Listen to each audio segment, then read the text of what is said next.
अरबाइन 40 को कहते हैं।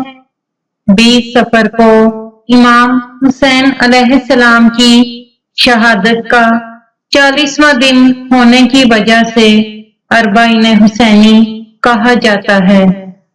असीरान करबला शाम से रिहा होकर मदीना वापस जाते हुए इस दिन यानी 20 सफर को इमाम हुसैन अलैहिस्सलाम की ज़ियारत के लिए करबला पहुंचे थे।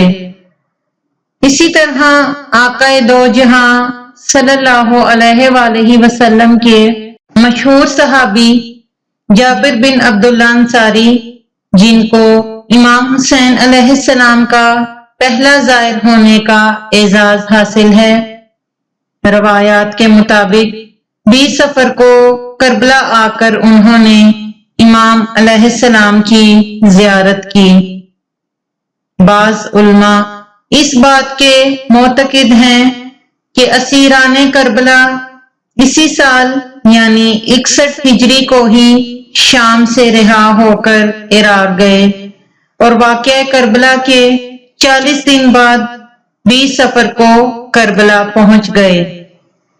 वहां उन्होंने जाबिर बिन अब्दुल्ला और बनी हाशिम के बाज अफराद को मौजूद पाया और वो इमाम अलैहिस्सलाम की ज़ियारत के बाद मदीना रवाना हुए।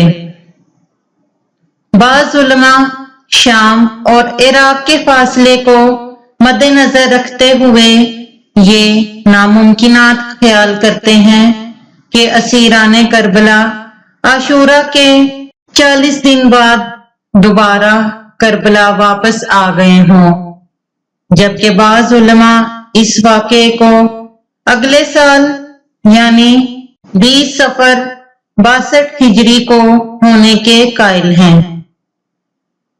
इमाम हसन अस्करी अलैहिस्सलाम के फरमान के मुताबिक ज़ियारत अरबाइन मोमिन की निशानी है। इमाम जाफर सादिक अलैहिस्सलाम से एक ज़ियारतनामा भी मनकूल है। ज़ियारत अरबाइन पर आइमाए कराम अलैहिस्सलाम की ताकीद की बिना पर दुनिया भर से लाखों लोग करबला की जानिब निकलते हैं।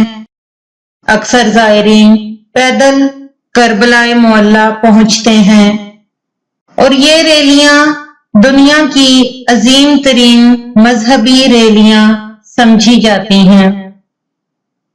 रवायात के मुताबिक ज़ायरीन के काफिलों का ये सिलसिला आइमाए कराम अलैहिस्सलाम के जमाने से ही राइज था, हत्ता कि बनु उमैया और बनु अब्बास के जालिम और पुरअशोक अदवार में भी ये जारी रहा है और तमाम मजालिम और पाबंदियों के बावजूद भी दुनिया भर से शियाने अहले बैत इमाम हुसैन अलैहिस्सलाम की ज़ियारत के लिए करबला पहुंचते रहे थे। अल्लाह पाक से दुआ है कि तमाम मुहिब्बाने अहले बैत को ज़ियारत अरबाइन से मुशर्रफ फरमाए और हमें मौला हुसैन अलैहिस्सलाम के मकसदे हयातो शहादत को समझने की तौफीक अता फरमाए। इलाही आमीन।